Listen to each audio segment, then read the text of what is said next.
लगातार घाटी जिला में इतनी मेहनत कर रहे हैं, क्या रुझान मिल रहा है? बहुत अच्छा रुझान है।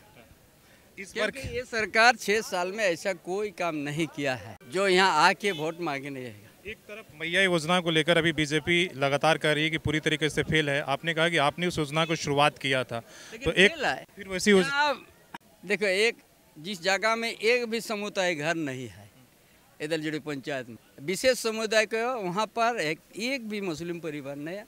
173 वहाँ से मैया योजना ले रहा है। इससे और चिंता की बात क्या है? करें जिसको मिलना चाहिए तो उसको नहीं मिल रहा। नहीं, उसको नहीं मिल रहा। हर गांव में तो नहीं मिल रहा है। अब जाइए, कहीं भी नहीं है। तो फिर जब आप योजना शुरू कर रहे थे तो क्या आपकी प्लानिंग क्या थी? किसको? सबको मिलने का था, लेकिन यहाँ तो नहीं हो पाया। जिला में और कौन सा ऐसा मुद्दा लग रहा है कि 1 सालों में ऐसा बदल गया है जो बीजेपी के पक्ष में रहेगा? देखिए, यहाँ तो भ्रष्टाचार और डेमोग्राफी बदल रहा है। बांग्लादेशी घुसपैठ मुद्दा बहुत ज़्यादा। आपका फूल पहाड़ में जाइए, 500 घर बन गया आदिवासी के जमीन में। ये बगल में फूल पहाड़ बनकटी पंचायत कहाँ से आ गया? आदिवासी के जमीन। वहाँ का फॉरेस्ट जमीन में कब्जा हो गया और सरकारी जमीन में कब्जा हो गया। कौन बोलने वाला है? जहाँ जोगीसोल जाइए, धुलबुमगढ़ फॉरेस्ट भी कब्जा कर लिया। कोई बोलने वाला नहीं। ये सरकार वही लोग के लिए तो सरकार है। यहाँ का आदिवासी, यहाँ का मूलवासी, यहाँ का झारखंड के लिए सरकार नहीं बने। आप कर रहे हैं जेएमएम के साथ आदिवासी वोट बैंक है, सिंपैथी है, तमाम चीजें हैं, तो आप बीजेपी के पक्ष में क्या ऐसे मुद्दे रहे जिससे आप लोग इन मुद्दों को घेर कर? पूरा झारखंड प्रदेश डेमोग्राफी बदल रहा है और ये अगर यहाँ का आदिवासी, यहाँ का मूलवासी का अस्तित्व सिर्फ भारतीय जनता पार्टी बचा पाएगा, नहीं तो नहीं। मुद्दा आप आदिवासी महादरबार के जरिए आपने उठाया था, वो पेशा कानून का हो या घुसपैठ का हुआ, क्या वो मुद्दा चुनाव में आप उन मुद्दों के सहारे ले जाएंगे? इस जो हकीकत बात है वो तो हम चुनाव में हो और नहीं चुनाव में हम तो बोलते रहते हैं। हम वहाँ दरबार बुलाया था, वहाँ भी बोले हैं नगरी में ये सरकार आदिवासी का ज़मीन घेर रहा।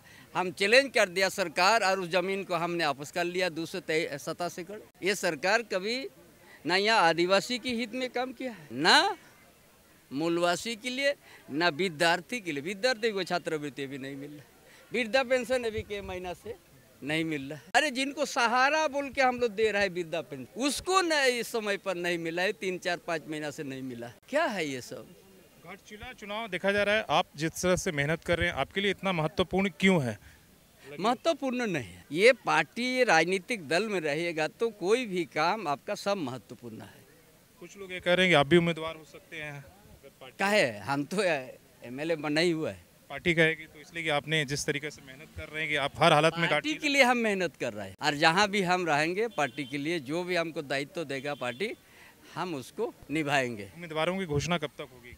वो तो हमारा प्रदेश का अध्यक्ष है, हमारा बड़ा पार्टी है, दल से ना उसको घोषणा होगा, हम कैसे बोलेंगे?